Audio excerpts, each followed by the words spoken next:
அனைவருக்கும் வணக்கம். யோகா சிவன் பேசுகிறேன். இன்றைக்கி குறிப்பாக நான் இப்போ இன்றைக்கி சொல்லக்கூடிய தகவல் என்னென்னா, இளைஞர்கள் தான், அதாவது படித்த இளைஞர்கள் 20 வயசை நெருங்கினவங்களுக்கு ஒரு சின்ன தகவல் சொல்கிறேன். இப்போ நீங்கள் கல்லூரியில் அப்பா அம்மா வந்து பணத்தை கட்டி நீங்கள் கல்லூரியில் சேர்ந்து ஏதோ ஒரு டிகிரி வாங்கணும்னு படிக்கிறீங்க. உங்கள் கவனம் படிப்பில் தான் இருக்கணும். அதில் ஒரு சிலர், எல்லாரையும் நான் சொல்ல மாட்டேன், ஒரு சிலருடைய கவனம் சிதறுது. யாராவது ஒரு பெண்ணோட தொடர்பு கொள்ளும்போது ஏதோ ஒரு உங்களை அறியாமல் ஒரு ஈர்ப்பு வருது. அந்த ஈர்ப்பு வரும்போது அதுக்கு நீ மயங்கிடுவாங்க. அதுக்கு என்ன சொல்லலாம்? அன்பு சொல்லலாம், காதல் சொல்லலாம், எதுனாலும் வச்சுக்கலாம். உங்கள் மேலே ஏதோ ஒரு ஈர்ப்பு வருது. ஆனால் காதல் என்பது உடல் சம்பந்தப்பட்ட விஷயமே அல்ல, மனம் சம்பந்தப்பட்ட விஷயம். தயவுசெய்து கவனமாக கேளுங்க. இது நான் சொல்றது நான் உபதேசம் எடுத்துக்காதே, ஒரு சின்ன தகவல். எத்தனையோ பேர் நீங்கள் டிவியில் நேரத்தை ஒதுக்குறீங்க.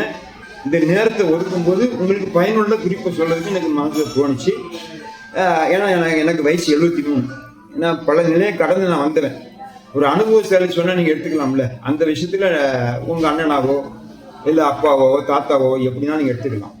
குறிப்பாக இதை நான் சொல்லக்கூடிய மெசேஜ் இளைஞர்களுக்கு, 20 வயசு நிரம்பிய காதல் மன்னர்களுக்கு, எல்லாருக்கும் இல்லை. குறிப்பாக அந்த கல்லூரி காலத்தில் உங்களுக்கு சிறகடிச்சு பறக்கும் அந்த மனசு.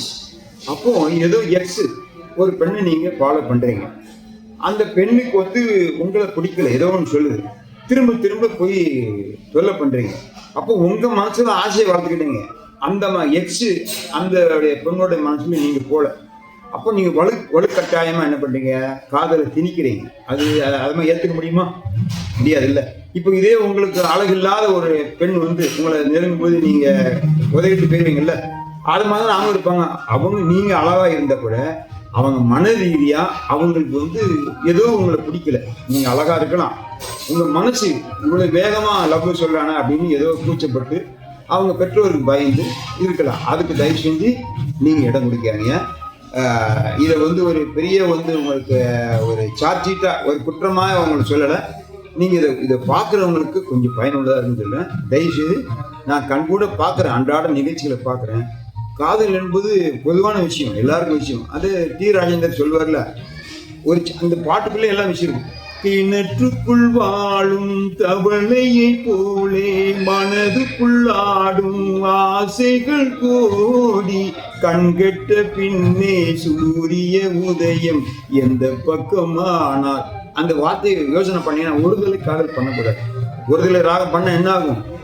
சோகமாயிடும். உங்க பெற்றோர் நீங்க பாதிக்கப்படுவீங்க.